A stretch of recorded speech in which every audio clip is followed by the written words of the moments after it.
자, 오늘 일기 시작하는데, 자, 이제 올해 1차 보시는 분들은 일기 때 조금 시간이 그나마 많이 남기 때문에 일기 때 여러분이 조금 주의를 기울이셔 가지고 공부를 많이 해 두셔야 돼요. 근데 이기 들어가서 1차 공부 하다 보면은 좀 척박하니까 일기 때 일자 보신 분들은 하루에 뭐 1시간, 2시간 이렇게 시간을 정하셔 가지고 조금 좀 꾸준히 해주세요. 그렇지 않으면 여러분이 많이 힘들어집니다.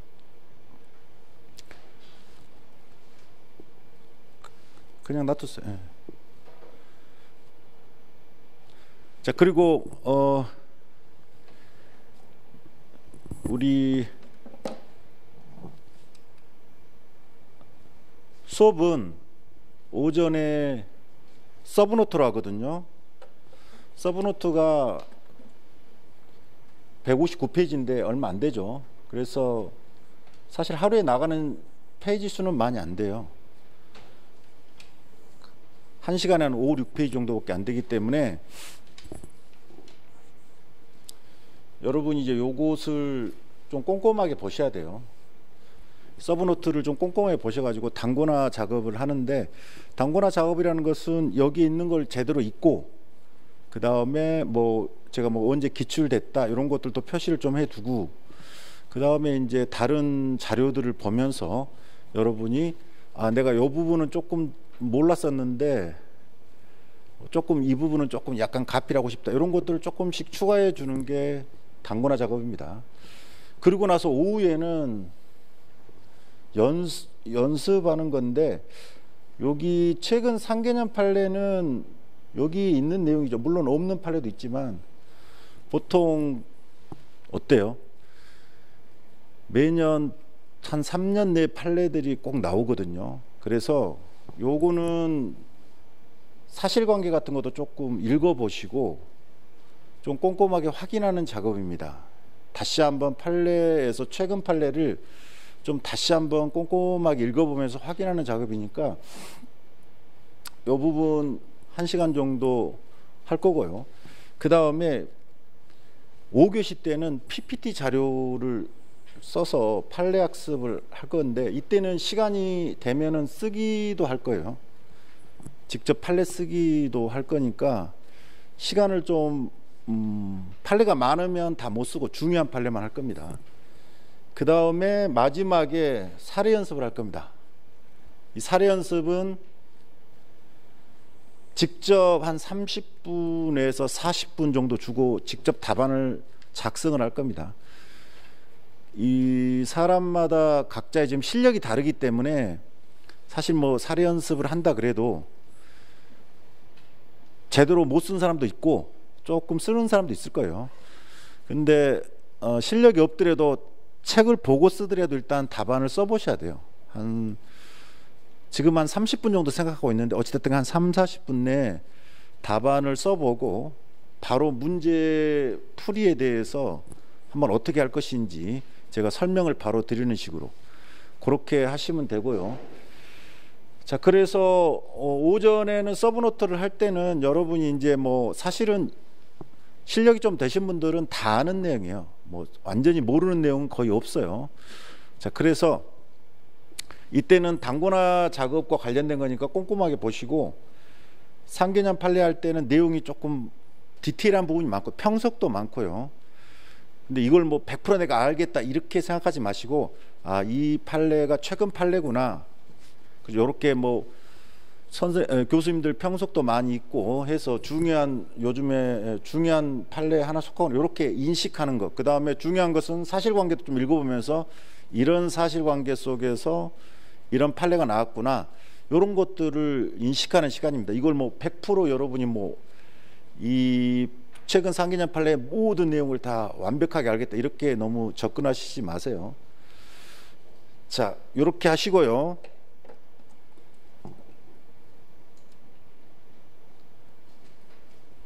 이 복습 체크리스트인데 요거는 수업 끝날 때 말씀드릴게요. 여러분이 이제 복습을 어떻게 할 것인지에 대해서 요거는 제가 체크리스트를, 복습 체크리스트를 나중에 드리면서 할 거고, 요거는 직장 다니시는 분들 위해서 잠깐, 직장 다니시는 분들은 출퇴근 시간을 어떻게 해서든지 활용을 하셔야 되기 때문에 동영상 들으신 분들 중에 직장 다니신 분들, 뭐 저한테 개인적으로 연락 오신 분들 있는데 그분들을 위해서 말씀드린 거예요. 직장 다니신 분들은 다른 것보다는 다 시간이 가장 문제죠. 시간이 없는 거.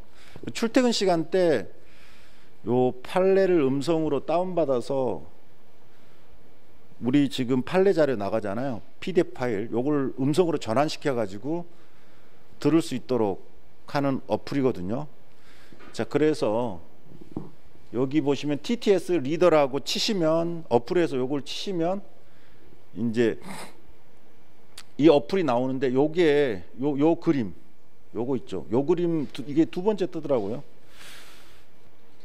개인적으로 TTS 어플을 따로 쓰신 건 상관없어요. 근데 요거를 일반적으로 많이 하고, 요거를 다운을 받으세요. 일단은 TTS 리더에서 요 보이스 얼라우드라는 건데, 요거를 다운을 받으셔 가지고 일단은 휴대폰에 그럼 깔아 있겠죠. 그 다음에 이제 여기 오늘은 이제 14장 15장이 나갔는데, 요게 이제 여기 동영상 들어가시면 자료 다운받을 수 있잖아요. PDF 파일로 다운받을 수 있잖아요. 오늘은 14장 15장이 나갔죠. 장별로 나눠드리는데 요거를 일단 휴대폰에 다운을 받으세요. 이걸 이제 오늘은 14장 15장이죠. 그걸 다운을 받으시면 여러분이 이제 공유, 보통 여러분이 카톡에 공유를 많이 하죠. 카톡에. 이걸 열고 공유를 어디다 하냐면 여기다 바로 하시면 돼요. 여기다. 예. 카톡으로 공유를 많이 하시잖아요. 여러분 파일 같은 거 카톡 공유 많이 하시죠. 그것을 여기다가 보이스 얼라우드 여기다가 클릭을 하시면 공유가 되거든요. 바로. 그게 가장 편해요. 쓰실 때. 이미 돼 있고 요걸 다운 받아 가지고 바로 여기다가 공유를 하면 바로 연결이 됩니다. 그러면 이 화면이 바로 떠요. 바로 들어가요. 카톡도 여러분이 공유하면은 카톡이 열리잖아요. 그러면 여기서 오픈 파일을 바로 열면 이렇게 됩니다. 바로 아까 13장이었죠. 그래가지고 제목 같은 거는 큰 글씨로 나오고, 제목은 큰 글씨로 나오고, 그 다음에 내용 같은 건 이제 보통 글씨로 나와요. 이렇게 보통 글씨로 나오거든요. 그래서 여기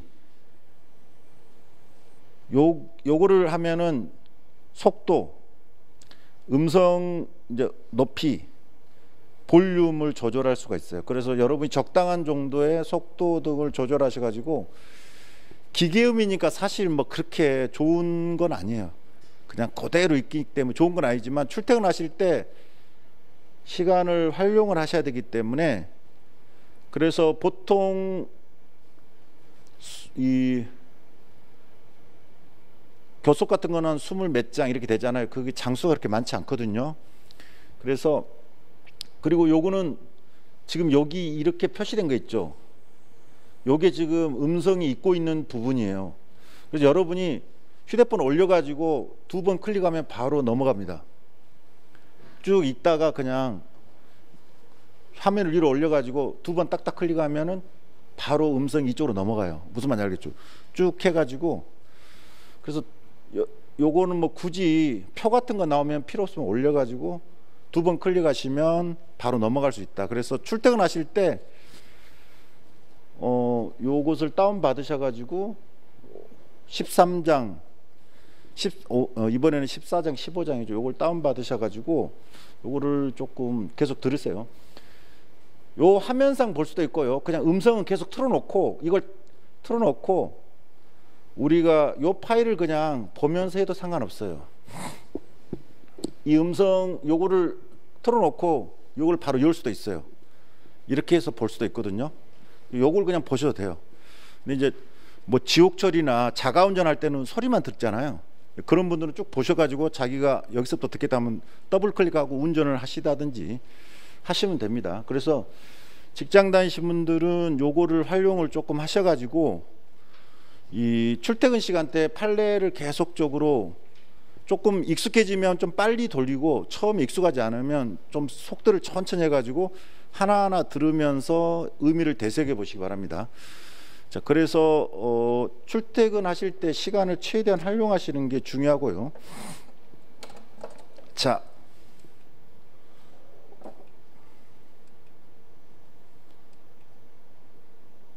오늘 교섭부터 해가지고 평화문까지 들어가거든요. 요게 보통은 노조법과 개별법을 비슷한 분량으로 하는데 저는 그냥 페이지 수로 했어요. 그래서 1월 달에 거의 노조법이 다 끝나거든요. 여러분이 보통은 1기까지는 평일반이 많죠. 그래서 보통 이제 1월 달에는 평일반 운영이 노동법만 하잖아요. 그래서 여러분이 많이 시간이 1월 달에 조금 평일반 들으신 분들은 많으기 때문에 그 기간 동안 노조법을 좀 충실하게 좀 해두시기 바랍니다. 노조법은 분량은 적는데 여러분이 적용하는 게 조금 더 힘들어요. 그래서 1월 달에 먼저 노조법부터 바로 교섭부터 바로 들어갑니다. 자, 그래서 1월 달에 조금 이 노조법에 대해서 충분히 공부를 좀 해두시기 바랍니다. 자, 이 서브노트는 거의 주제별로 됐기 때문에 전체적인 윤곽 같은 것을 잡을 때 조금 여러분이 못할 수도 있기 때문에 여기 전체적 윤곽이 필요한 것들은 제가 PPT 자료에다가 올려놨으니까 요거는 PPT를 이 전자칠판 보셔도 되고요. 여러분 그냥 유인물 그냥 보셔도 돼요. 여러분이 각자 알아서 PPT를 전자칠판 보셔도 되고 각자 유인물 보셔도 됩니다. 자, 우리가 교섭에서 제일 먼저 배우는 게 뭐예요? 당사자와 담당자입니다. 우리가 교섭에서 제일 먼저 배우는 게 교섭의 당사자와 담당자부터 들어가거든요. 근데 저는 서브노트에서는 뺐거든요. 서브노트가 160페이지밖에 안 되죠.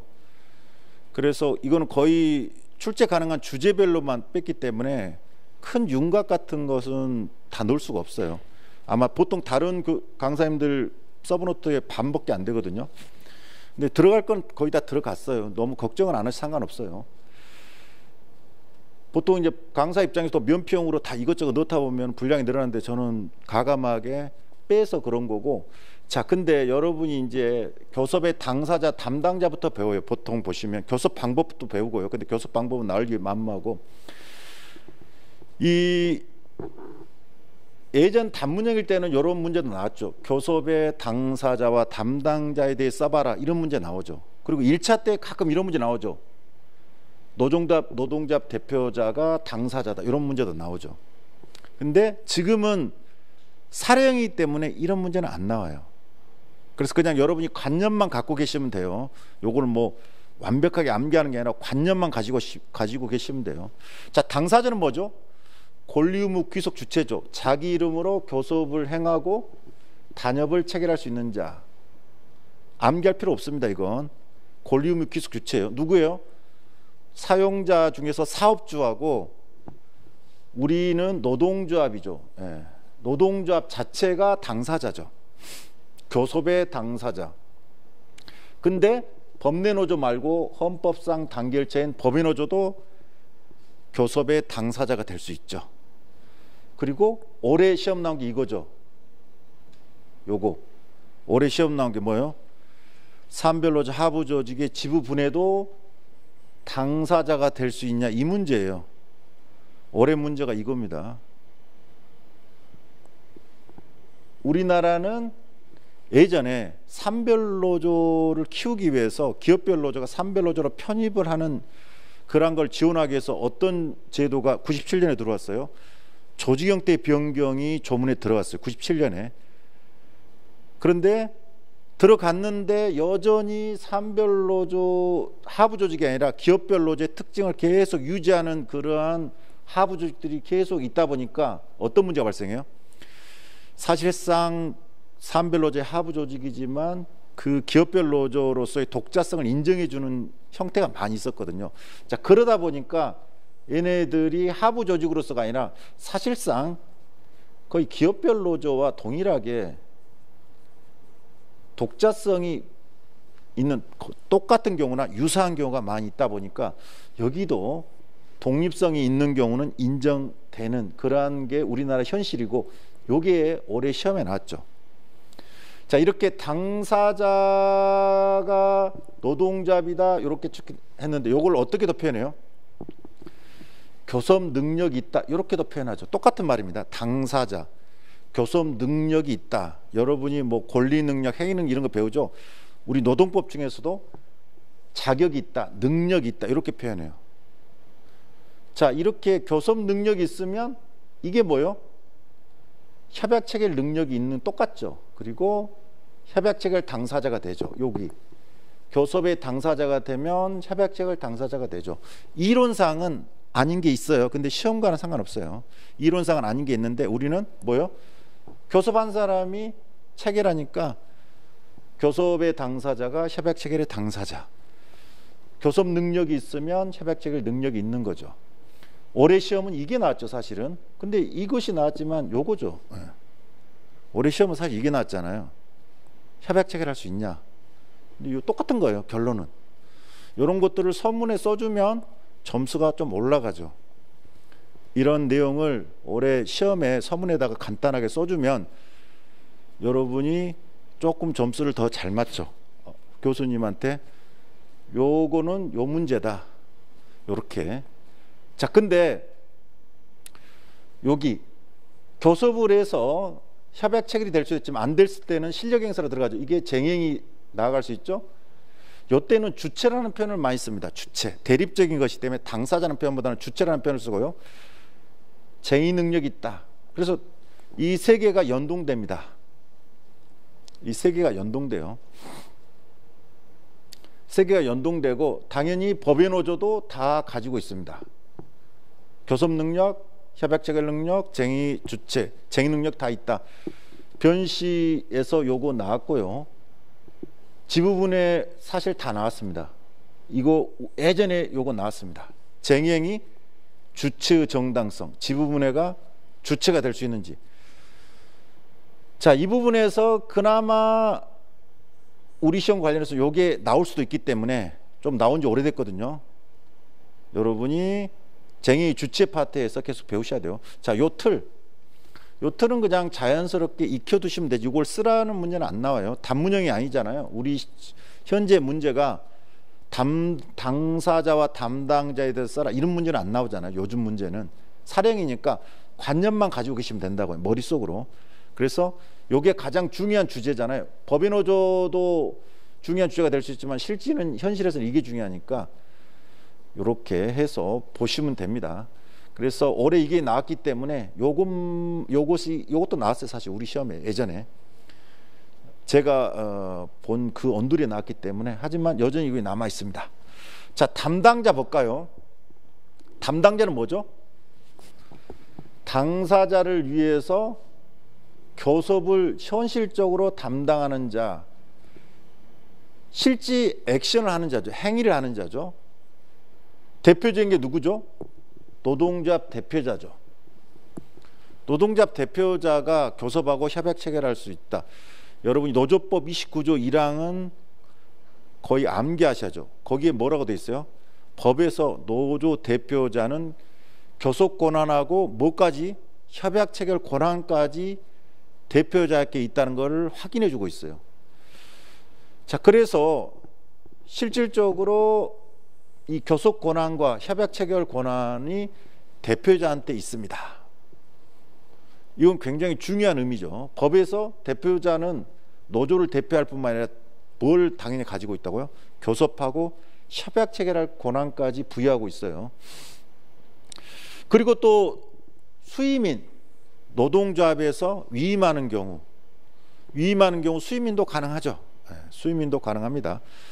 여러분 1차에서 배우시는데 수임인은 제한이 없죠. 노조법 규정에 누구만 할 수 있다 이게 없어요. 수임인의 지위에 제한이 없어요. 외부의 자격사들도 가능합니다. 그 다음에 상부단체가 있으면 상부단체한테도 위임할 수도 있고 이거는 제한이 없습니다. 자, 여기서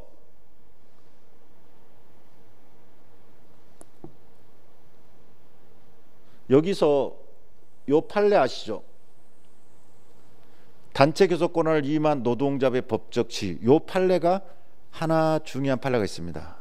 여기 뭐요? 상부 외부의 수임인한테 교섭 권한을 위임했을 경우 이 교섭을 위임한 노동자가 여전히 교섭 권한을 가지는지 당연히 갖는다. 요 판례 아시죠? 중경. 잘 모르시면 오늘 보시면 되고요. 요 판례 하나 중요하고 요거는 변시 모의에서 이미 시험에 나왔고요. 자, 노동자 대표자와 관련해 가지고는 29조 1항에서 뭐라 그랬어요? 당연히 대표자는 뭘 갖는다? 교섭하고 협약 체결할 권한을 갖는다 했기 때문에 문제가 안 돼요. 근데 현실에서 어떤 제도가 문제돼요? 여기 인준투표제. 요게 문제됩니다. 자, 29조 1항에서 노조 대표자한테 교섭 권한과 협약 체결 권한이 있다라고 법에서 명시하고 있어요. 근데 거기에 대한 브레이크가 뭐예요? 인준투표제죠. 거기에 대한 브레이크를 거는 게 인준투표제예요. 뭐라고요? 인준투표제. 그래서 80년대에는 노동운동이 굉장히 격화된 시대예요. 그때는 이 인준투표제 제도가 굉장히 일반화됐고, 여러분이 이제 이미 공부를 하셨기 때문에 아시겠지만 이때는 합의가 된 이후에 이 총의 인준을 받도록 하는 게 일반적이었어요, 사실은. 근데 여러분이 아시는 존합제 판결에서 브레이크를 걸어버리죠. 어떻게 걸어요? 합의 후에 만약에 인준을 받도록 한다. 이거는 대표자의 단체 백철 권한을 전면적 포괄적으로 제한하여 형해의 명목에 불과한 것으로 만든다라고 해서 합의 후에는 안 된다라는 걸 걸어버리죠. 자, 그래서 이 인준투표제 제도가 중요한 주제입니다. 자, 근데 여기는 이제 여기까지. 그래서 당사자와 담당자에서 시험에 중요한 건 사실은 뭐예요? 지부분해하고 노조 대표자 인준투표제예요. 이 두 가지가 중요해요. 지부분해와 관련된. 그 다음에 담당자는 노조 대표자에 관련해서 인준투표제를 브레이크 거는 거. 요게 두 중요한 주제입니다. 자, 근데 이 인준투표제는 여러분이 이미 공부를 하셨기 때문에 제가 큰 틀을 보여드리는 거예요. 공부가 이미 되셨다는 전제에서. 판례들이 이렇게 나뉩니다. 자, 인준투표제 관련된 판례 요렇게 나뉘어요. 자, 요게 뭐예요? 존합제 판결이죠. 인준 점포 형목. 합의 후에 인준을 받도록 하는 것은 무효다. 요게 존합제 판결이죠. 요건 다 아시죠? 인준투표제 관련해 가지고 대표자의 단체 협약 체결 권한에 브레이크를 거는 인준투표제와 관련해 가지고 어떤 경우는 이미 사용자 합의했는데 총의 인준을 받도록 하는 것은 뭐다? 무효다. 요 존합제 판결 아시죠? 요 판례와 관련된 판례들이 여기 두 개가 소개된 게 있어요. 자, 이 판례와 관련된 이 두 개 뭐예요? 자, 이렇게 규약상, 예전에는 단협상도 많았어요, 사실은. 여러분이 존합제 판결은 단협에 인준투표제 규정이 있었던 거거든요. 요즘에는 이제 단협에는 없고 규약에 다 있죠. 자, 이렇게 인준투표제 규정을 뒀는데 무효이죠. 그 규정을 위반해 가지고 단협을 만약에 체결했다. 자, 이렇게 무효인 인준투표제 규정에 위반해가 단협을 체결했다. 그러면 단협에 영향을 미치냐? 상관이 없죠. 왜? 무효니까 그 위반해도 상관이 없다. 유효다. 이게 판례 입장이죠. 뭐라고요?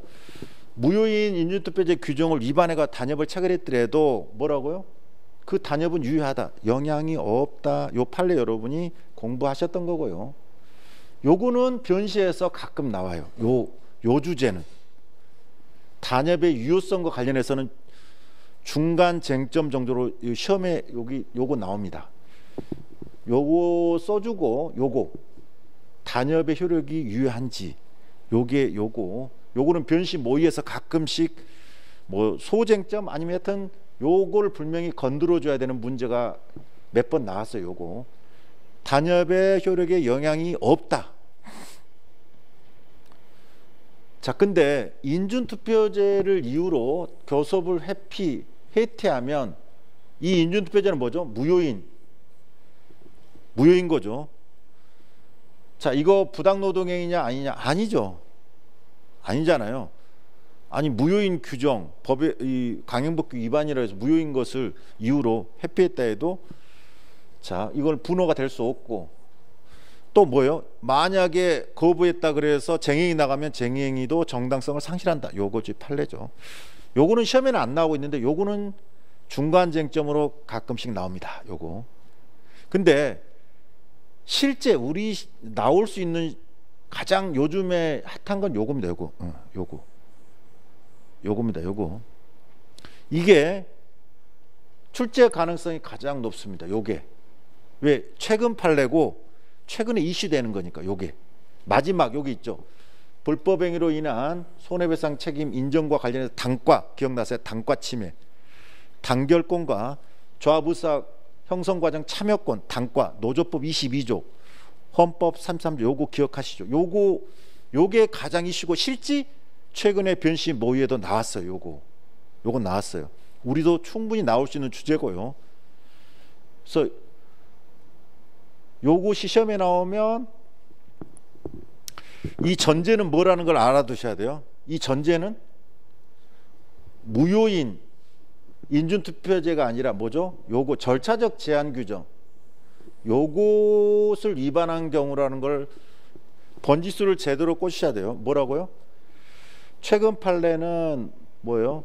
이 무효인 인준투표제가 아니라 여러분이 잘 아시는 절차적 제한 규정 있죠. 이것은 뭐죠? 합의 이전, 합의를 하기 전에 총회 인준을 받도록 한다든지 조합원들이 의사 수렴하는 것은 상관없다는 게 판례 입장이잖아요. 그런데 그러면 이건 유효하죠. 그런데 이걸 위반했을 경우의 문제라는 거. 자, 번지수가 전혀 달라요. 여러분이 번지수를 잘못 잡으시면 안 돼요. 자, 번지수가 전혀 다릅니다. 그래서 번지수가 전혀 다르기 때문에 최근 문제되는 손해배상 책임 문제는 뭐라고요? 이 유효한 이 절차적 제한 규정을 위반해 가지고 대표자가 그냥 해박차기를 해버렸다, 이런 경우를 얘기하는 거고. 자, 이때 뭐는 인정이 안 됐어요? 성관주의 의무 위반했다는 손배는 인정이 안 됐습니다. 요거는 인정이 안 됐어요. 왜 안 됐어요? 왜 안 된 거예요? 위인관계가 없기 때문이죠. 누구랑 누구는 이인관계가 없다? 개별 조합원하고 노동조합과는 직접적 인관계가 없다. 실질적 귀속 주체가 조합원인 건 맞지만 직접적 위인관계는 없다. 왜? 이 성관주의 의무 위반했다는 손배는 위인관계에 따라서 수임인이 선량 관리자로서 주임을 다해야 된다. 이건 민법에서 배우시는 거 있죠. 그것이 있다는 전제에서 나오는 거 있다. 이거 인정 안 된다. 근데 뭐는 된다? 불법행위로 인한 손배는 된다. 왜? 당과를 침해하기 때문에. 자, 논거를 분명히 아셔야 돼요.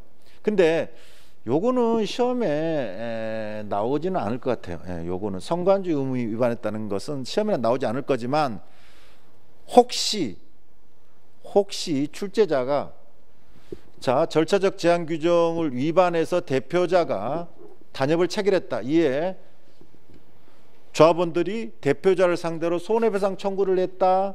자, 손해배상 청구가 정당하냐, 이렇게 나오면 이거 써줘야 됩니다. 그때는 간략하게 써줘야 돼요. 이거 성관주의 의무도. 근데 불법행위라고 명시를 하면 이것만 써주면 됩니다. 근데 이것만 나왔어요, 사실은 시험이. 그리고 상대적으로 이게 인정이 안 되기 때문에 사실은 중요한 게 아니죠. 인정된 게 중요하잖아요, 요거. 자, 오늘 첫째 시간에 배울 게 여기까지거든요. 여러분이 전체 개간을 기본적으로 학습을 공부를 하셨기 때문에 요거를 이제 머릿속에 정리가 돼야 된다는 전제에서 드리는 거고. 자, 당사자와 담당자, 제일 중요한 게 요거죠. 지부분해. 시험에 나왔고요. 쟁의 주체 정당성은 예전에 나왔지만 나올 수 있다. 담당자는 노조 대표자 29조 1항. 여기서는 이 담당자의 협약 체결 권한을 브레이크하는 인준투표제가 제일 중요하다. 그래서 넘어가면 인준투표제와 관련해 가지고 요거 시험에 나왔습니다. 몇 년 전에 요거 나왔어요. 절차적 제한 규정 요거 나왔어요. 그래서 요것이 아직 안 나고 최근 판례다. 그래서 오늘 배운 것 중에서 제일 중요한 요겁니다. 첫째 시간에 배운 것 중에 요거.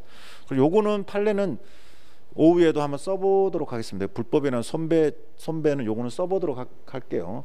자, 그래서 요거 나오면 요렇게 써줘야 됩니다. 인준투표제와 관련해 써주고 요렇게 써줘야 됩니다. 요거 요 문제가 요건 나왔다 그러면 요렇게 써줘야 된다고요. 답안을 요렇게 써주도록 문제가 나옵니다. 무슨 말인지 알겠죠? 인준투표제와 관련해 가지고 원래는 무효인데 절차적 제한 규정은 유효하다. 그리고 나서 요거 당과 침해이기 때문에 불법은 이렇게 답안을 써줘야 된다. 오늘 사례 연습 문제입니다. 미리 알려도 상관없죠. 여러분이 이제 보고 쓰냐 안 보고 쓰냐의 문제지. 오늘 사례 연습 문제니까 오늘 답안을 이렇게 써주도록 제가 답안을 만들었기 때문에 쭉 흐름 속에서 써줘야 된다. 오늘 마지막 시간에 써줄 문제니까 공부하실 때도 주의 깊게 봐보시고, 오늘은 뭐 안 보고 써도 되는데 보고 써도 상관없어요. 일단 답안을 어떻게 써본다. 자, 이렇게 보시고, 자 108페이지 펴볼게요. 108페이지.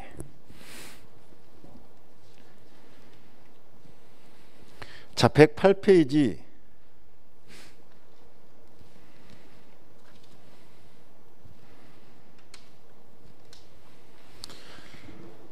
자, 108페이지 펴보시기 바랍니다.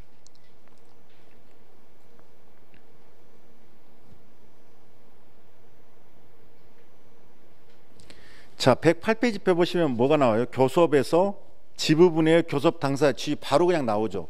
이렇게 나오는 것은 사실상 이게 가장 중요하기 때문에 바로 서브노트 이것만 실어놓은 거예요. 법인노조도 나올 수도 있어요. 하지만 뭐 여기 이 파트에서는 굳이 법인노조는 노동조합 측면에서 법인노조도 교섭 능력, 쟁의 능력이 있다 이렇게 해서 그냥 축약해서 나온 거고, 자 근데 이게 21년 기출이죠. 자, 올해 기출이잖아요. 21년 기출. 자, 올해 기출된 거니까 볼 필요가 없겠죠. 없을 거 아니에요. 근데 판례는 봐야 됩니다. 왜요? 왜 봐야 돼요? 쟁의 주체와 관련해 가지고 이 판례를 써먹거든요. 쟁의 능력, 교섭 능력에서 쟁의 능력 있잖아요. 그때 이 판례를 써먹어야 되기 때문에 공부를 하셔야 됩니다. 요거는 똑같이는 안 나오지만, 그래서 자, 일단 문제점은 제가 읽어볼게요. 교섭 당사, 단체 교섭의 당사자는 자신의 이름으로 교섭을 행하고 그 결과로 단협을 체결할 수 있는 자를 말하고, 노동잡의 경우 단체 교섭의 당사자는 노동잡 자체이다. 다만 하나의 사업 또는 사업장에서 노동잡이 2개 이상인 경우에는 원칙적으로 각 노동잡이 아니라 교섭 대표 노동잡이 교섭 당사자가 된다. 그런데 단위 노조인 초기업별 노조의 하부 조직인 지부분해 등에게 교섭 당사자로서의 법적 지위가 인정되는지, 이 말은 뭐예요? 교섭 능력이 인정되는지, 이렇게 바꿨을 수도 있죠. 자, 요 문구를 그냥 쭉 읽으면서 자연스럽게 여러분이 흡수되면은 이건 암기할 건 아니죠. 견해 대립이 있는데 시험에 나왔기 때문에 굳이 신경을 안 쓰셔도 상관없습니다, 여러분이. 그리고 요 견해 대립은 제가 조금 핵심 단어를 해서 암기를 하라 그랬어요. 근데 지금은 안 하고 안 보고 넘어갈게요. 요거는 제가 학설 같은 경우 이거는 그렇게까지 이슈가 안 된다면 X표 치라고 하는 것도 있습니다. 사실은 오늘 같은 경우도 이거는 그냥 제가 써놨지만 그냥 굳이 뭐 안 써도 될 것 이런 것도 있고, 근데 요거는 나름대로 부정설이 임종희 교수님의 견해에서 법리적으로는 굉장히 조금 독특성이 있기 때문에 저는 이거는 쓰라고 그래요. 근데 지금은 오래 나왔기 때문에 굳이 안 보고 판례만 보고 넘어갈게요. 볼까요? 판례.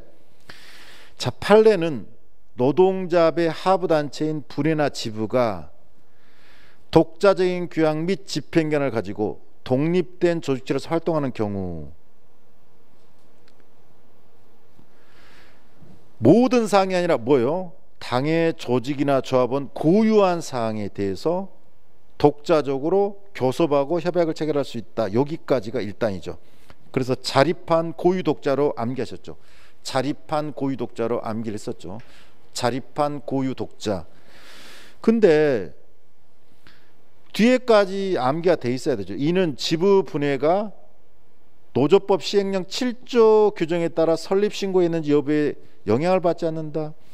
올해 요 시행령 7조와 관련해 가지고 냈는데 이 문구를 정확하게 이해를 못 하셔가지고 엉뚱하게 답안을 쓰신 것 같은데, 기본서에는 각주에 보면 시행령 7조의 조문이 있어요.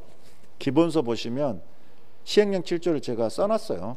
설립신고할 수 있는 규정이 따로 있죠. 산별노조 하부조직이더라도 별도로 설립신고하는 규정이 따로 있어서, 자, 여하튼 신고했냐 안 했냐는 상관없다. 왜? 실질을 놓고 판단하기 때문에.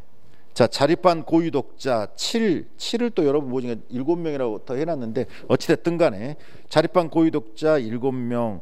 자, 요거는 조금 익숙하게 5에 요거를 다시 한번 볼게요. 자, 요거는 이제 올해 시험에 났기 때문에 제가 안 볼게요, 더 이상. 근데 판례는 여러분이 언제 써먹는다? 쟁행위 주체의 정당성에서 써먹기 때문에 보셔야 된다. 자, 109페이지. 단체 교섭 권한을 위임한 노동자의 법적 지위. 이거 변호사 모의시험 19년에 출제됐습니다. 변호사 모의시험 19년에 출제됐습니다. 단체 교섭 권한을 위임한 노동자의 법적 지위. 요것이 엄청 중요한 건 아닌데 변모에서 출제됐기 때문에 그래도 조금 여러분이 알아는 두셔야 되겠죠. 변모 19년에 출제됐습니다. 여기 써 있었죠. 여기서 있었잖아요. 담당자 중에서 수임인과 관련해 가지고 이 수임인한테 맡겼는데, 그러면 위임한 노동조합은 교섭 권한이 없어지는지, 요 주제죠. 요거. 자, 판례는 노동조합이 단체 교섭 권한을 위임한 경우 이를 해지하는 등의 별개의 의사표시가 없더라도, 자, 해지하면은 문제가 안 되죠. 근데 해지 안 하고 계속 위임 관계가 존재하는 경우를 의미합니다. 뭐라고요? 해지를 하면은 끝나는 건데 해지 안 하고 계속 위임 관계가 존재하는 경우 과연 노동자의 단체 교섭 권한은 여전히 수임자의 단체 교섭 권한과 중경이라 암기죠. 중복하여 경합적으로 남아 있다. 이게 결론입니다. 여러분 당연한 거 아니에요? 여러분이 이 누구한테 매매 계약을 조금 대신 체결해 달라, 대리인으로서 위임을 해요. 매매 계약 체결 업무 사무를 위임해요. 근데 내가 그때 시간이 됐어. 그러면 못 갑니까? 가서 체결할 수 있어요, 없어요? 있잖아요. 거기 가서 꼭 해지합니다 이런 거 안 해도 그냥 본인이 바로 가버리면은 대리인은 그 옆에 있고 본인이 사인하면 되죠. 당연한 겁니다. 여러분이 민법에서 위임을 했다 그래서 내 권한이 없어지는 게 아니잖아요. 내가 할 수 있는 건 다 할 수 있잖아요. 당연한 거예요. 그래서 위임했더라도 뭐라고요? 위임한 노동조합의 단체 교섭 권한 중복하에 경합적으로 남아 있어요. 언제든지 할 수 있다는 거죠. 자, 근데 여기서 문제됐던 것은 뭐 때문에 문제됐냐면 그 밑에 것 때문에 문제됐어요. 단위 노동조합이 상부 단체인 연합단체의 단체 교섭권을 위임한 경우, 과연 이때도 똑같냐, 이것 때문에 문제된 거예요. 사실은 무슨 말인지 알겠죠? 그냥 제3자한테 다 맡긴 게 아니라 연합단체에 소속돼 가지고 연합단체 상부단체 때 위임한 것은 이거는 조금 달리 봐야 되는 거 아니야, 요것 때문에 사실 논란이 된 겁니다. 그래서 하급심은 달리 봤어요. 요거는 노동법상 특수한 위임이라고 봐서 이거는 이때는 하면 안 돼. 왜냐하면 이때 하면은 혼란이 생길 수도 있어. 그렇기 때문에 이때는 안 되라고 해서 노동법상 특수한 위임으로 봐서 이때는 안 된다고 봤는데, 대법원은 이 경우에도 단위 노동자의 단체 교섭 권한은 수임자의 단체 교섭 권한과 중복하여 경합적으로 남아있다. 자, 이때도 뭐라고요? 민법상 위임의 법리랑 똑같다는 겁니다. 자, 두 가지예요. 첫 번째, 해지 안 해도 뭐다? 여전히 중복하여 경합적으로 남아있다. 이게 첫 번째. 두 번째, 상부 연합단체한테 위임한 경우도 역시 똑같다. 자, 논법이 두 개입니다. 논법이 두 개예요. 첫 번째, 해지, 요걸 반드시 써주셔야 돼요. 해지 등의 별개 의사표시가 없도록 요걸 써주셔야 됩니다. 해지하면 끝나는데 해지 안 했더라도 여전히 중경, 중복하여 경합적으로 남아있다. 이게 첫 번째 포인트고요. 두 번째는 상부 연합단체한테 위임한 경우도 역시 똑같이 중경. 자, 요거 변호사 시험 모의시험 19년에 나왔던 판례입니다. 근데 뭐 엄청나게 중요한 건 사실 아닙니다. 자, 여러분이 알고는 계셔야 돼요. 자, 인준투표제로 넘어가겠습니다. 자, 노동자의 대표자가 단체 협약을 체결하는 경우 전체 조합원의 인준투표 총의 의결을 거쳐 단체 협약을 체결하도록 규약 등으로 정하는 경우, 자, 이것을 인준투표제라 한다. 조합원들의 의사에 따라서 단협을 체결하도록 하는 제도죠. 결론은 이게 80년도에는 이게 사실은 뭐예요? 오히려 유럽 같은 데는 합의한 후에 당연히 조합원들한테 와서 조합원들의 의사를 묻고 조합원들이 찬성해야만이 단협을 체결하는 게 오히려 당연하다고 보는 경향이 많아요. 우리나라도 80년대는 오히려 그랬어요. 근데 전원합체 판결로서 이걸 뒤집어 버렸죠. 그래서 지금은 합의 이전에만 의견 수렴 절차로서 인준투표 받는 그것만 가능하지 합의 이후에는 안 된다. 그래서 요즘에는 판례를 보면 뭐예요? 잠정 합의안, 잠정이라는 표현을 막 집어넣어놨죠. 합의안 앞에다 또 잠정 합의안이라 사실상 합의가 된 거죠. 근데 이게 우리가 확정적으로 된 게 아니다라는 걸 굳이 강조를 요즘 많이 하죠. 잠정 합의. 왜? 절차적 제한 규정으로 들어가야 되기 때문에. 자, 가장 첫 번째가 뭐죠? 인준투표제가 노조법 29조 1항에 위반되어 무효인지 여부. 요게 첫 번째죠. 여러분이 교섭에서 첫 번째 조문 29조잖아요. 그래서 29조 1항에 뭐가 있어요? 노동자 대표자는 노동자과 조합원을 위해서 교섭하고 협약 체결할 권한을 가진다라고 아예 명시를 해놨죠. 근데 이렇게 브레이크를 거는 이 29조 1항의 인준투표제 규정 위반되는지 이게 첫 번째 문제고, 요게 18년 우리 시험에 기출됐습니다. 18년. 물론 우리 시험은 전합제 판결이 나온 게 아니라 절차적 제한 규정이 나왔지만 어찌됐든 간에 그때 당연히 다 써줘야 되죠. 전합제 판결도 써주고 절차적 제한 규정 둘 다 써줬어야 돼요. 문제는 절차적 제한 규정 판례가 나왔지만 18년도에 나왔을 때 당연히 전합제 판결에 대해서 써줬어야 되죠. 자, 문제점. 노조법 29조 1항에서 노동자 대표자에게 단체 협약 체결 권한이 있음을 명시하고 있는데 인준투표제를 통해 이를 제한하는 것이 노조법 29조 1항에 위반되어 무효인지 여부가 문제된다. 견해대립 그냥 엑스프레셔도 큰 문제 없습니다. 요거는 뭐 굳이 제가 봤을 때는 제가 써놨지만 견해대립은 그냥 엑스프레셔도 큰 문제는 없고요. 판례로 넘어갈게요. 판례 옆에 보면은 가로가 두 개 쳐져 있죠.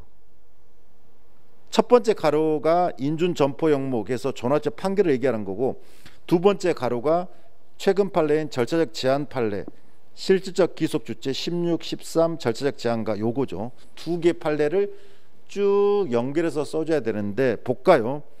자, 전원합체 판결. 노동자 대표자가 단체 교섭의 결과에 따라 사용자와 단협의 내용을 여기서의 포인트는 뭐예요? 합의한 후입니다. 여기서 핵심 뭐라고요? 합의한 후. 다시 협약안의 가압에 관하여 조합원 총의 의결을 거쳐야 한다. 조합원 총의 의결이 인준투표제죠. 자, 이렇게 해야 된다는 것은 뭐다? 대표자의 단체 백체결 권한을 전면적 포괄적으로 제한함으로써 사실상 단체 백체결 권한을 형해화하여 명목에 불과한 것으로 만드는 것이어서, 그래서 인준 점포 형목이죠. 점포 형목, 전면적 포괄적 제한. 그 다음에 형에 하여 명목에 불과한 것으로 만들기 때문에 노조법 29조 1항 취지에 반한다, 이렇게 보시면 되고요. 자, 요것이 기본적으로 인준투표제 나오면 베이스에 까는 판례죠. 합의 후 이거 꼭 들어가야 되고요. 그 다음에 대표자의 단체 백채울 권한을 전면적 포괄적 제한해서 형해하여 명목에 불과한 것으로 만든다, 요 표현을 꼭 써주셔야 됩니다. 인준 전포 형목. 자, 그런데 여러분이 잘 아시는 최근의 절차적 제한 사건에서는 합의 이전에 절차적으로 제한하는 것은 가능하다, 이게 나왔죠. 최근 대법원은 절차적 제한 사건에서 노동자 대표자가 가지는 협약체결 권한을 전면적 포괄적으로 제한하는 것은 허용되지 않는다는 점을 전제하면서, 이 말은 뭐죠? 존화체 판결을 뒤집는 건 아니다, 그거 존화체 판결은 존중한다, 요 말이죠. 존화체 판결을 뒤집는 게 아니라 존화체 판결 맞아, 즉 합의 이후에는 안 돼, 이 말이죠. 근데 합의 이전에는 가능하다 해서 했는데, 여기서 이제 보시면 실질적 귀속 주체라는 표현이 제일 먼저 나옵니다. 실질적 귀속 주체. 자, 단협은 노동조합의 개개 조합원의 근로조건, 기타 근로자 대우에 관한 기준을 직접 결정하는 규범적 효력을 가진다. 따라서 단협의 실질적 귀속 주체는 누구다? 근로자다. 자, 근로 조건과 관련해서 결정했고, 그것은 직접적 규범적 효력으로서 직접적으로 조합원들한테 미치죠. 따라서 단협은 조합원들이 관여하여 형성한 노동조합의 의사에 기초하여 체결돼야 하는 것이 교섭의 기본적인 요청이다. 자, 대표자가 누구로부터 위임받은 거예요? 노동자로부터 위임받았어요. 그래서 교섭을 하는 건데, 근데 뭐라 그랬어요? 노동조합 의사는 누구에 의해서 형성돼야 된다고요? 조합원들이 참여해서 형성돼야 된다는 거죠. 왜? 실질적 기속 주체가 조합원들이기 때문에, 이 말이죠. 자, 그 다음에 두 번째가 13조죠. 노조법 16조 1항 3호. 노조법 16조 1항 3호는 단협에 관한 사항을 총회 의결사항으로 정하고 있죠. 여러분이 1차에서 단체배에 관한 사항 이렇게 돼 있는데, 여기에 대한 해석론을 판례가 얘기하고 있죠. 그게 도대체 무슨 말이냐? 총회 의결사항으로 정하여 노동조합 대표자가 교섭에 개시 전에 총회를 통하여 교섭안을 마련하거나, 이게 첫 번째죠. 교섭하기 전에 이번에 우리 무엇을 요구하자, 요거를 먼저 조합원들의 의사를 반영해서 결정할 수 있다는 거죠. 올해는 임금 10%, 그 다음에 뭘 더, 무슨 복지수당을 더 추가적으로 요구하자, 이런 식의 이 안을 마련할 수 있다. 근데 그것뿐만 아니라 그 다음 뭐예요? 교섭 과정에서 조합원의 총의를 계속 수렴할 수 있도록 규정하고 있는 점. 자, 16, 13 단체 협약과 관련된 사항의 총의결 사항의 의미를 뭐라고요? 개시 전과 교섭 과정 두 가지로 표현하고 있다는 점. 자, 그 다음에 세 번째 절차적 제한이죠. 결론. 노동조합이 조합원들의 의사를 반영하고 대표자의 단체 교섭 및 단체 계약 체결 업무 수행에 대한 적절한 통제를 위하여 규약 등에서 내부 절차를 거치도록 하는 등. 자, 내부 절차를 거치도록 하는 등 대표자의 단체 계약 체결 권한의 행사를 자 절차적으로 제한하는 것. 자, 요것은 뭐요? 합의 이유가 아니라 합의 이전입니다. 왜? 앞에서 전화제 판결은 존중하면서 얘기하는 것이기 때문에 합의 이유 말고 합의 이전에, 그 이전에 의견을 수렴하는 거, 이 말입니다. 행사를 절차적으로 제한하는 거, 이건 뭐예요? 합의 이전에 의견 수렴을 하는 것은 그것이 단협 체결 권한을 전면적 포괄적으로 제한하는 것이 아닌 이상 허용된다. 이 말은 뭐죠? 전화제 판결을 우리가 배척하는 건 아니다. 전면적 포괄적 제한이 아니라면, 이 말은 뭐죠? 합의 이전이라면 이 말입니다. 합의 이전이라면 절차적으로 제한하는 것은 가능하다. 따라서 사용자와 실질적 합의를 하기 이전에 총의 의결을 거치도록 하는 노조법 29조 1항이 하는 것은 노조법 19조 1항에 위배된다고 보기 어렵다라고 해서 세 가지 카테고리죠. 실질적 귀속 주체. 두 번째 16, 13 노조법 16조 1항 3호에 대한 해석론. 세 번째가 뭐죠? 결론, 절차적 제한. 세 번째까지 해서 이미 시험에 나왔습니다. 근데 뒤로 112페이지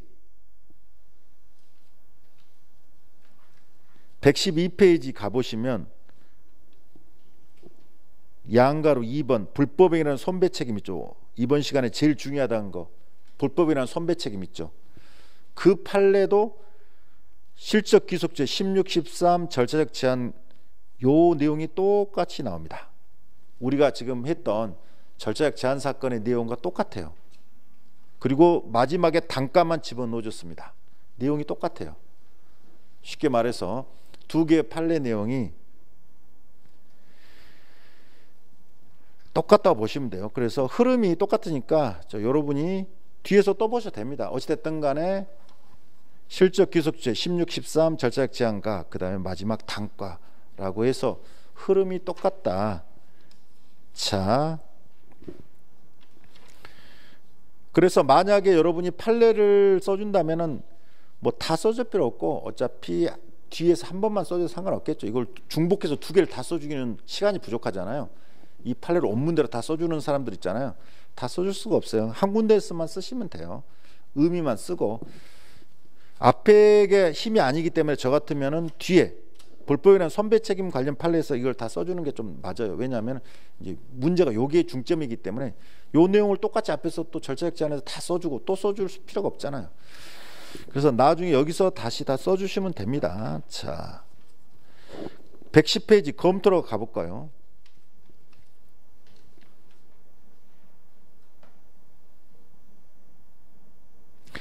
자, 최근 대법원 판례에 따르면, 자, 제가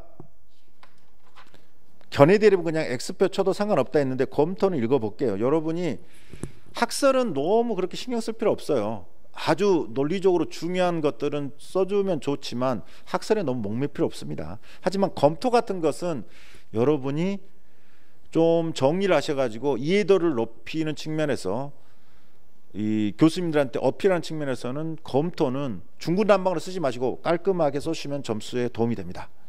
자, 최근 대법원 판례에 따르면 협약 체결을 총의 의결사항으로 정하고 있거나 조합 대표자가 총의 의결을 거쳐 협약을 체결하도록 정한 규정이 있다고 해서 막연히 그 위법성을 단정해서는 안 되고, 이 말은 무슨 말이냐면, 자, 전화체 판결은 분명히 합의 후라고 했어요. 근데 규약에서 이게 합의 이전인지 이후인지에 대해서 명확지 않는 규정들이 되게 많아요. 그래서 판례는 실제 노동조합이 과거에 어떻게 해왔는지를 따져요. 그러면 실적 합의 이전에 절차적으로 의견을 수렴한 건지 합의된 이후에 이 대표자가 조합원들의 의사를 반영하는 인준투표 이걸 따집니다. 실질을. 그래서 막연히 그 위법성을 단정해서는 안 되고, 즉 총의 의결을 거쳐야 된다 이렇게만 됐다 해서 무조건 이거 위법하다 이렇게 되는 게 아니라 뭐라고요? 합의 이후에만 위법하다 이런 말이죠. 그 규정이 노조 대표자가 사용자의 실질적 합의 이르기 전에 조합원 총의 의결이나 전체 조합원의 의견 수렴자를 거쳐야 한다는 취지의 규정인지 여부를 판단해 보고 그 위법성 여부를 판단해야 될 것이다. 그래서 협약을 체결하기 전에 조합원들의 의견을 수렴해야 된다 이렇게만 돼 있으면 이게 도대체 합의 후인지 전인지를 따져봐라 이거예요. 판례 입장이 이렇게 바뀌었다는 거죠. 자, 노조법 29조 1항에서 노조 대표자에게 협약 체결 권한을 부여하고 있으므로 이를 부당하게 제약할 수 없다고 봄이 타당하다. 두 번째, 조합원들에게 불리한 내용의 단협이 체결된 경우라도 만약 협약 자체 한계를 벗어난 경우라면 무효를 주장할 수 있는 점. 세 번째, 합의 이전 교섭 과정에서 조합원들의 의사가 충분히 반영될 수 있도록 하는 내용을 규약에 규정하여 적절한 통제권을 행사할 수 있다는 점 등을 고려하면 전원체 판결이 타당하다 뭐 했는데, 여러분이 만약에 이걸 쓴다면 이걸 다 쓸 필요 없죠. 여러분이 한두 줄 정도만 써주시면 돼요. 그래서 여기 여러분이 마음에 드는 문구라든지 그 한두 개만 이렇게 형광펜에 딱 칠해놓고 나는 그 한두 문장만 쓰겠다 이렇게 하시면 돼요. 이걸 다 쓸 필요 없어요.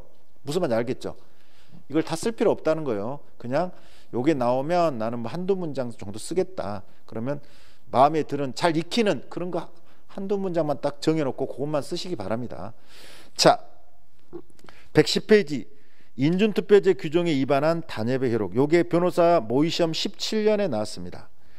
제가 말하는 것은 한 최근에 나온 것만 얘기 드리는 거예요. 그 전에도 또 한 번 나왔지만 최근에 나온 것들 제가 말씀드려요. 최근에 한 5년이나 뭐 이럴 안쪽에 나왔던 걸 제가 언급해 드린 거, 그 전에 나온 것까지는 굳이 제가 언급을 안 하고 변모 17년에 요게 나왔습니다. 여기서의 인준투표제 규정에 위반한 단협 효력, 이건 뭐라 그랬어요? 무효인 합의 이후에 인준을 받아라, 여기에 관련된 걸 얘기한다 그랬어요. 자, 문제점. 인준투표제 규정에 위반하여 인준투표를 거치지 않거나 인준투표에서 부결된 상태에서 노동조합 대표자가 협약을 체결한 경우 단협의 효력에 문제가 있냐? 자, 이것도 뭐 굳이 견해 대립은 X표 치어도 큰 상관없습니다. 요거는 제가 써놨지만 뭐 굳이. 자, 판례를 바라볼게요. 제가 X표 치라 했는데 뭐 나는 꼭 쓰겠다 뭐 제가 말리진 않습니다. 뭐 여러분이 나는 하겠다 하는데 제가 말리진 않는데, 제가 적정선에서 말씀드린 거예요. 정말 중요한 거 서브노트에서도 다시 또 더 중요한 거 이렇게 또 나누거든요. 그래서 여러분이 스스로 하겠다는 건 제가 말리진 않습니다. 자, 판례 볼까요? 판례는 한국 종합화학 주식회사 사건에서 노동자 대표자가 사용자와 단협의 내용을, 자 여기 뭐라고 돼 있어요? 합의한 후죠. 자, 이 판례는 합의한 후와 관련된 케이스라는 거. 합의한 후 협약 안의 가부에 관하여 조합원 총회 의결을 거쳐야만 한다는 규약상의 대표권 제한 규정. 자, 이것은 뭐예요? 무효잖아요. 여러분이 인준 점포 형목이잖아요. 이건 무효죠. 예. 이런 무효인 규정, 근데 이것을 뭐예요? 위반해 가지고 단협을 체결했다. 즉 뭐죠? 합의한 후에 가가지고 조합원들한테 안 묻고 그냥 체결해 버렸다는 거죠. 그럼 그때 단협의 효력에 영향이 있냐 없냐? 단협의 효력에 영향을 미치지 못한다. 상관없다는 거죠. 왜? 무효인 거 위반한 것이기 때문에. 자, 무효인 인준투표제 규정에 위반하여 체결한 단협의 유효성을 인정했다. 자, 검토는 읽어볼까요?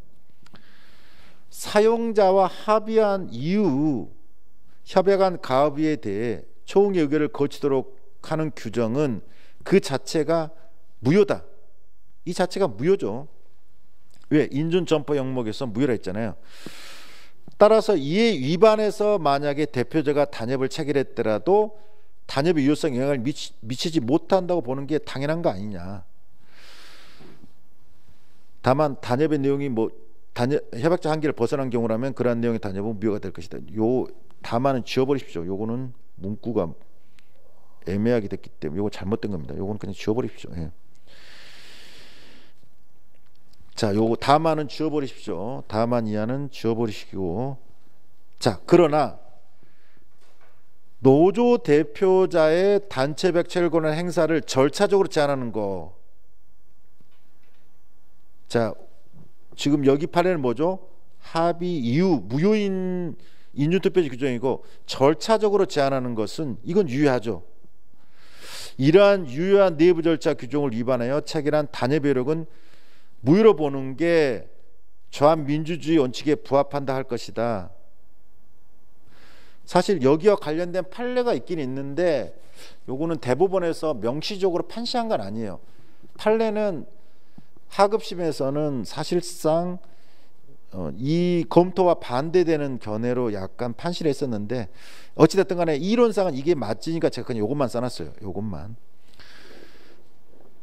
자, 요거는 판례 입장은 아니고 요렇게 하는 게 타당하지 않냐 이런 거예요. 자, 네 번째, 인준투표제를 이유로 한 단체교섭 회피 혜택. 여기 또 이것도 뭐라 그랬어요? 무효인 인준투표제 규정 위반과 관련된 무효인 인준투표제 규정과 관련된 내용이라 했어요. 자, 문제점. 인준투표제를 이유로 사용자 측이 단체교섭을 회피 또는 해태하는 경우 그것이 노조법 81조 3호 1항 3호죠. 조문이 개정돼서 1항이 들어갔죠. 1항 3호 3호죠.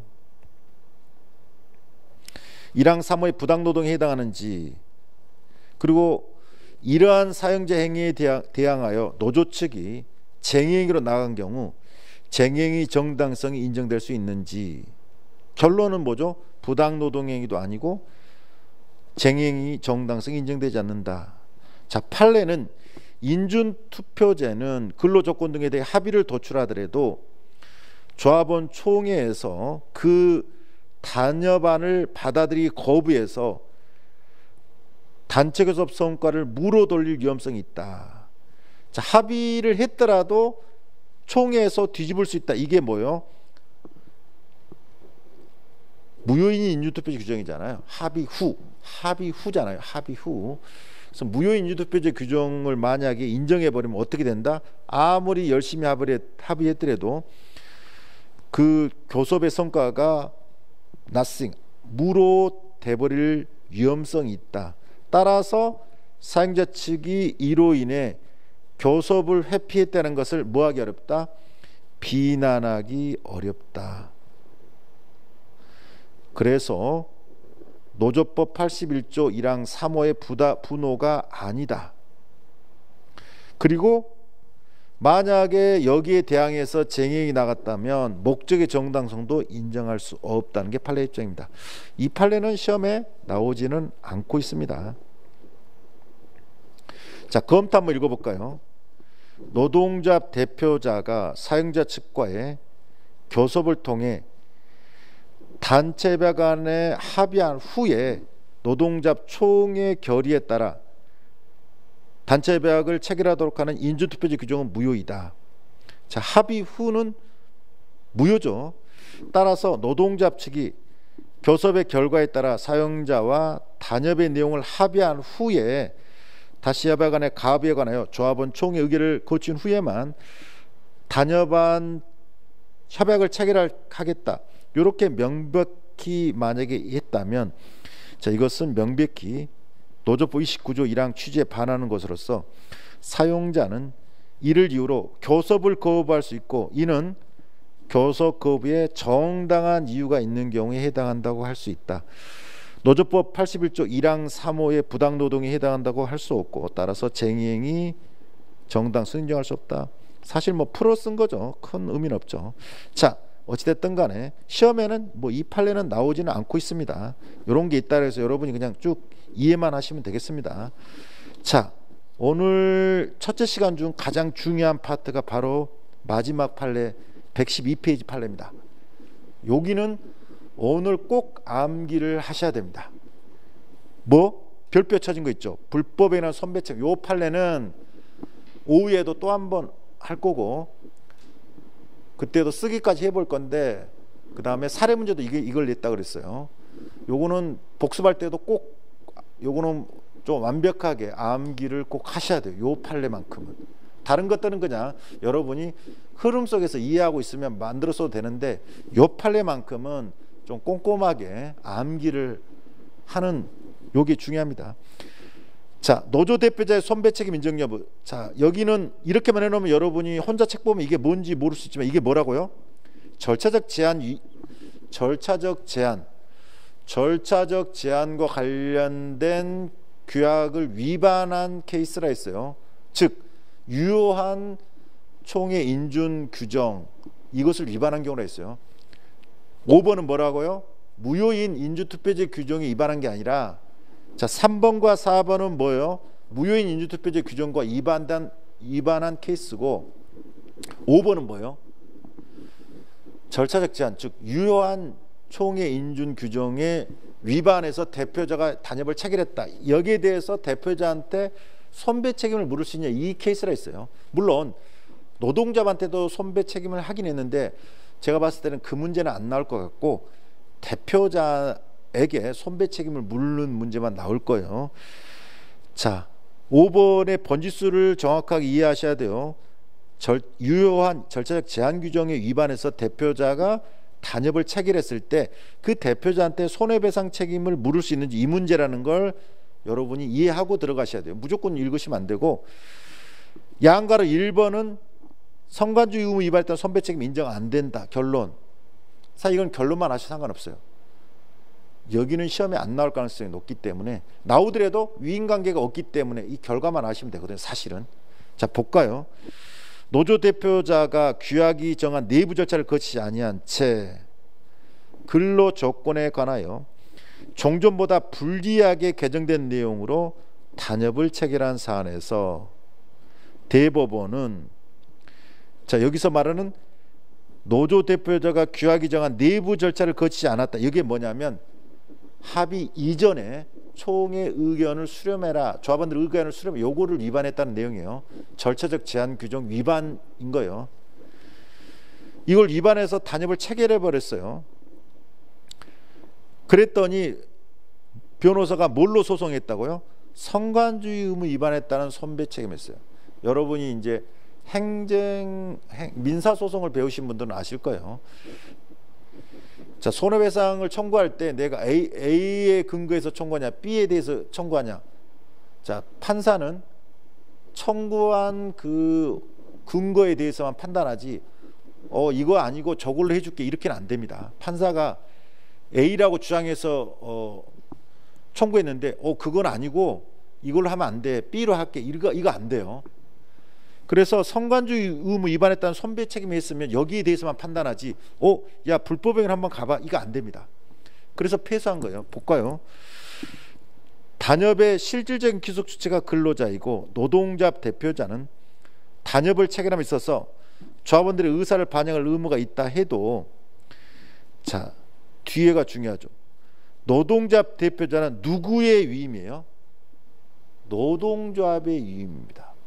노동조합이 위임한 거예요. 여러분, 개별법 제일 앞에서 뭘 배워요? 임원의 근로자성 배우죠. 임원의 근로자성 배우잖아요. 그때 임원은 회사랑 뭐예요? 유인관계에 있다, 이거 배우시죠. 마찬가지예요. 노동조합 대표자는 노동조합 위임에 따라 그 사무를 집행하고 노동조합을 대표하는 기관으로서 노동조합에 대하여 수임자로서 선량한 관리자의 주의 의무를 부담한다. 자, 선관 의무는 누구한테 있다? 노동조합에게 있다. 개별 조합원에 대해서까지 위임관계에 따른 선량한 관리자의 주의 의무를 부담한다 볼 수 없다. 자, 이거는 중요한 판례가 있기 때문에 이대로 쓸 필요가 없어요. 뭐라고요? 결과만 아시면 돼요. 뭐라고요? 위임관계는 누구와 위임관계다? 노동조합과 위임관계. 개별 조합과 위임관계가 있다 없다? 없다. 따라서 선관주의 의무에 따른 주의 의무 부담한다, 선량한 관리자로서의 주의 의무 부담한다 볼 수 없다. 따라서 손해배상 책임 없다. 여러분이 어떻게 써도 상관없습니다. 이거는 나오더라도, 나올 가능성 낮지만 결과만 아시면 돼요. 이거는 이 문구를 암기할 필요 없습니다. 무슨 말인지 알겠죠? 요거는 암기할 필요 없어요. 암기를 무조건 막 늘리는 게 좋은 게 아니에요. 요건 이해만 하시고 되고, 요거는 그냥 뭐라고요? 결론, 대표자는 누구와 이인관계가 있다? 노동조합과 이인관계가 있다. 그러면 노동조합에서 만약에 손배 청구했다? 가능하겠죠. 가능할 수 있잖아요. 근데 누가? 개별 조합원들이 손배 청구했어요.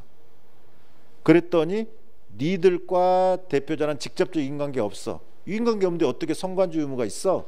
손배 책임 불인정. 이렇게 끝난 사건이고, 요거는 시험에 나오더라도 요것만 나올 수가 없어요. 그냥 손해배상 책임이 인정되느냐 하면은 요거를 써줘야 될 뿐이지, 요게 독자적으로 나오기는 힘듭니다. 그래서 요거는 결과만 하시라. 중요한 건 뭐다? 불법행위 손배 책임, 이게 중요하다. 변호사 모의시험 20년에 나왔습니다. 뭐라고요?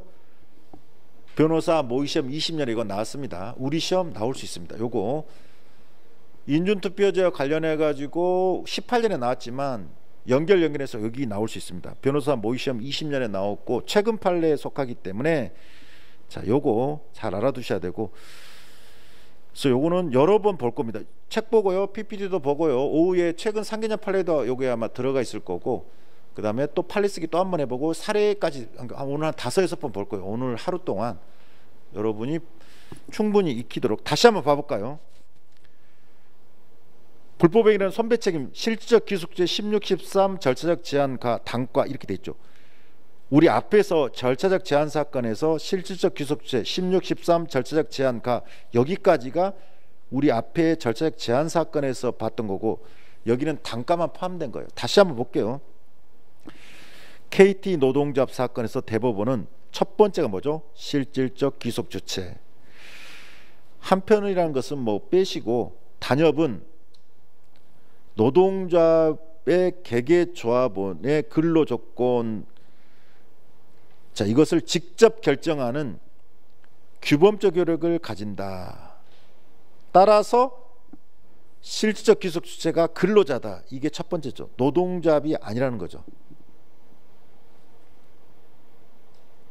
근로조건에 대한 규범적 효력을 가지기 때문에 이 단협의 실질적 귀속 주체는 누구다? 노동조합이 아니라 근로자다. 이거죠.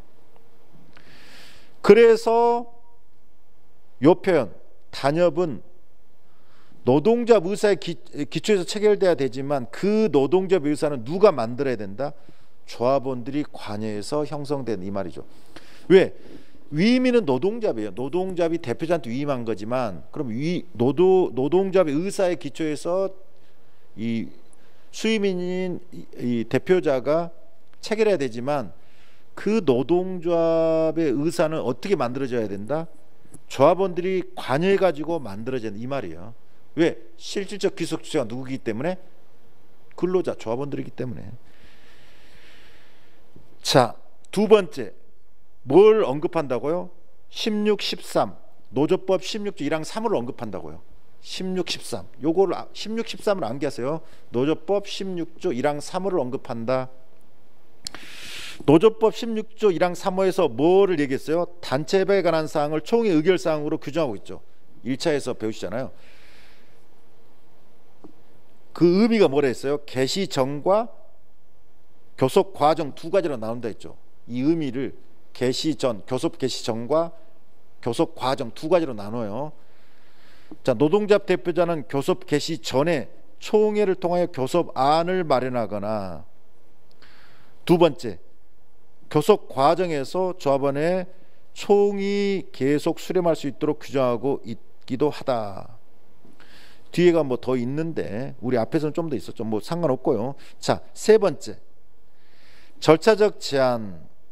그리하여 노동조합이 조합원들의 의사를 반영하고 대표자의 단체교섭 및 단체백 체결 업무 수행에 대한 적절한 통제를 위하여 규약 등의 내부 절차를 거치하는 등, 뭐 앞에 건 빼도 대표자의 단체 협약 체결 권한 행사를 절차적으로 제한하는 거, 요것만 써도 뭐 큰 문제는 없어요. 앞에 거 안 써도 상관없잖아요. 노동조합 대표자의 단체 협약 체결 권한 행사를 절차적으로 제한하는 것은, 자, 그것이 단체 협약 체결 권한을 전면적 포괄적으로 제한하는 것이 이상 허용된다. 자, 다시 한번 머릿속에 떠올려 볼까요? 실질적 귀속 주체 16, 13, 그 다음에 절차적 제한 세 가지 카테고리. 그 다음 실질적 귀속 주체는 뭐죠? 규범적 효력을 가지기 때문에 실질적 귀속 주체는 근로자이고, 따라서 조합의사의 기초에서 체결해야 되지만 그 조합의사는 누가 형성해야 된다? 조합원들이 관여해서 형성해야 된다. 요게 두 번째, 16조 1항 3호에서 단협에 관한 사항을 총의 의결사항으로 정했는데, 이 의미를 어떻게 해석한다? 개시 전과 과정, 개시 전에 교섭안을 마련하는 거, 그 다음에 교섭 과정에서 의견을 수렴하는 거, 총회의 의결을 통해서 교섭안을 마련하고, 그다음 과정에서 총회를 통해서 의견을 수렴하는 거, 이게 가능하다는 거. 세 번째, 따라서 대표자의 단체 백철 권한 행사를 절차를 제한하는 것은 뭐만 아니면, 대표자의 단체 백철 권한을 전면적 포괄적으로 제한하는 것만 아니면 허용된다. 자, 복잡한 것 같지만 제가 지금 말하는 정도로 여러분이 계속 반복하시면 쓸 수 있습니다. 요걸 뭐 그대로 100% 쓸 필요는 없어요. 제가 지금 입으로 구술했죠. 요거 정도 여러분이 계속 문구 하나 안 틀리고 쓰겠다는 거 뭐 그런 분도 있겠지만 굳이 그렇게 할 필요 없습니다. 큰 카테고리 잡고 다시 그 안에서 다시 핵심 포인트 잡고 다시 문장을 구성하면서 반복해서 연습을 하세요. 마지막 단과 들어갑니다. 요거는 빼면 안 되죠. 왜? 불법행위면 무슨 권리를 침해했냐 이게 나가야 되잖아요. 단과를 침해했다. 뭐와 뭐? 단결권과 조합의사 형성 과정 참여권, 이 두 가지를 빼시면 안 됩니다. 자, 노동조합의 대표자가 이와 같이 조합원들의 의사를 결집 반영하기 위하여 마련한 내부 절차를 전혀 거치지 아니한 채 조합원의 중요한 근로 조건에 영향을 미치는 사항 등에 관하여 만연히 사용자 단협을 체결하였고, 자, 그 단협 효력이 조합원들에게 미치게 되면 이러한 행위는 특별한 사정이 없는 한 헌법과 법률에 보이도록 뭐와 무엇을 침해한다. 두 개는 꼭 써야 되죠. 뭐요? 헌법 33조 1항의 단결권. 두 번째, 노조법 22조 암기하라 했죠. 노조법 22조. 노동조합 의사 형성 과정 참여권. 이렇게 조합원들의 의사를 통해서 조합 의사가 형성돼야 되잖아요.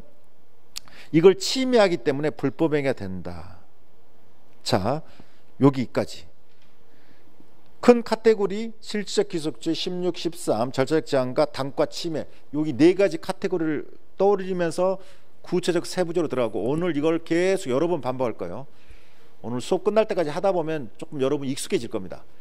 한 5, 6번 반복할 거니까. 자, 오늘 수업에서 했던 거 간단하게만 보고 오후에 구체적으로 조금 쓰는 것을 할게요. 자, 지부분의 교섭 능력 자립한 고유 독자, 자립한 고유 독자고 시행령 7조까지. 요거는 실질적으로 뭐예요?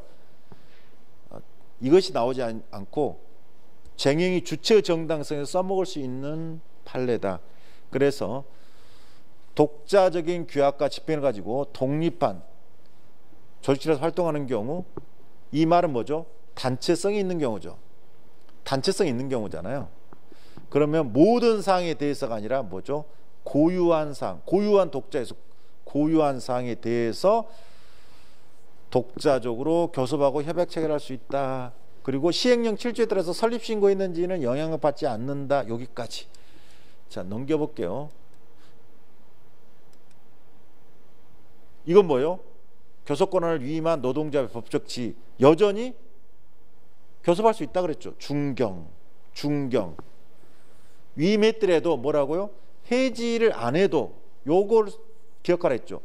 해지 등의 의사표시가 없더라도 뭐죠? 여전히 중복하여 경합적으로 남아있다. 요거. 근데 포인트 이거죠. 밑에 상부단체, 연합단체 위임한 경우도 똑같냐? 똑같다. 이게 결론이죠. 똑같다. 중경 똑같다. 그 다음에 세 번째, 이건 뭐죠? 전화체 판결 인준 점포 형목이죠.